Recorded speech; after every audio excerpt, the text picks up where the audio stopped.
Halo? Kalau Miss Yuni, Kenapa, Mbak? ini Miss mau minta tolong nih, bisa nggak Miss? Minta tolong apa? Pagi-pagi minta tolong. Minta tolong ini kan, Mita kan punya utang bank ya Miss ya.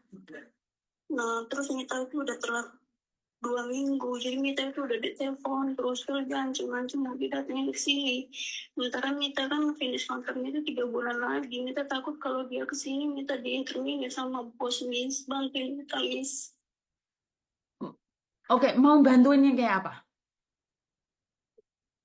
Bisa nggak kalau minta bantuin bayarin dulu banknya 3 bulan, 3 kali bayar lagi. Nah nanti minta minta bayarnya nyicil per bulan sama missnya, dipotong Maksudnya, sedikit-sedikit. Kalau bisa minta tolong bayarin dulu bank Mita kan 3 kali bayar lagi, biar mereka semua selesai. Nah nanti Mita sama missnya bayarnya sedikit-sedikit setiap bulannya gitu Miss, untuk ngulanginnya ke Miss. Bisa nggak Miss? maksudnya kamu pinjam uang ke saya.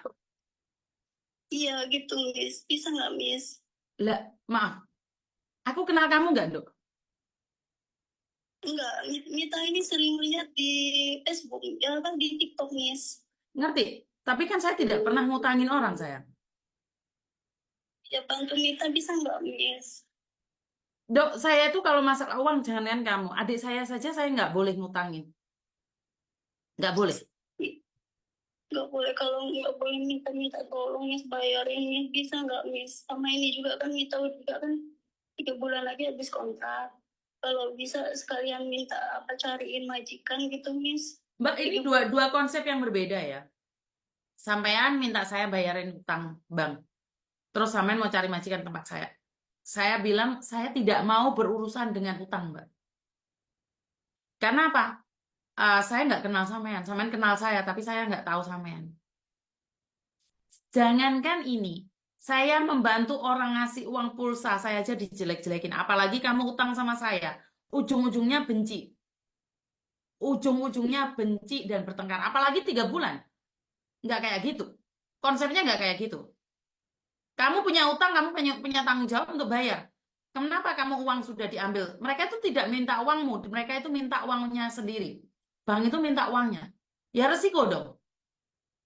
Iya Miss, Mita tahu Miss, tapi kan Mita juga di sini kan makannya beli sendiri, apa-apa beli Kan sendiri, kamu jadi tahu kan beli sendiri ngapain utang bank?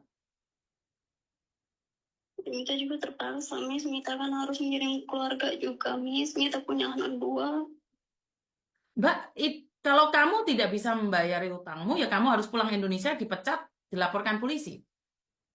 Dan kamu kalau sampai majikan melaporkan ke imigrasi, itu menjadi catatan buat kamu. Kalau penagih utangnya naik ke rumahmu, bisa-bisa kamu dipecat tanpa uang karena mengganggu ketentraman majikan. Kalau Bantuin kamu Mita pinjam sama Miss Miss. Yuni, saya katakan tidak.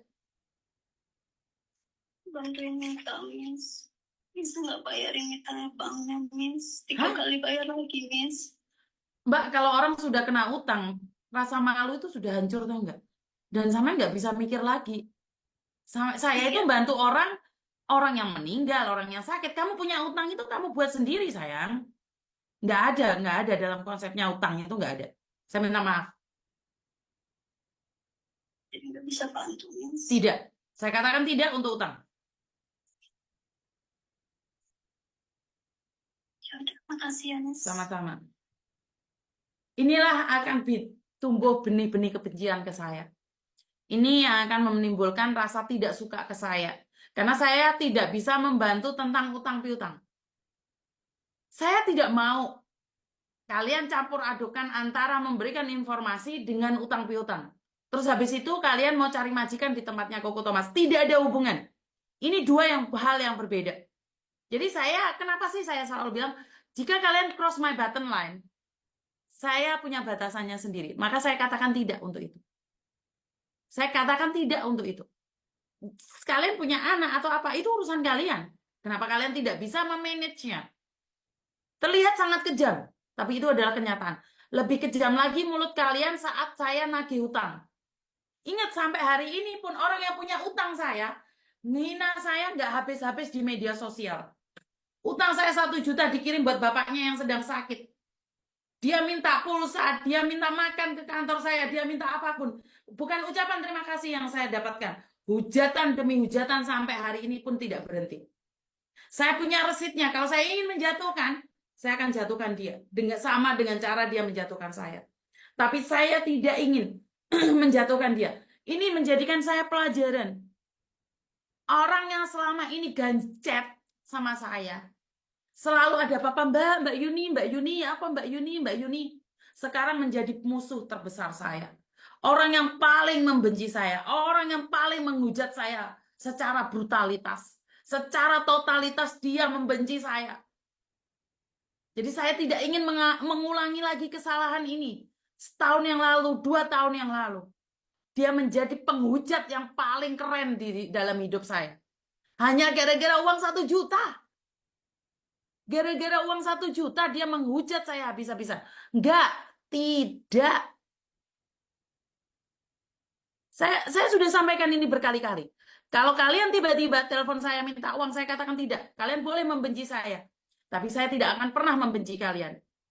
Pengalaman yang terindah dalam hidup saya. Seorang yang dulunya baik, selalu datang ke kantor saya. Mbak minta pulsa smartphone, Mbak. Mbak iki ngano kasus, Mbak. Aku sekarang nggak ada pulsa ngangkat telepon, Mbak. Mbak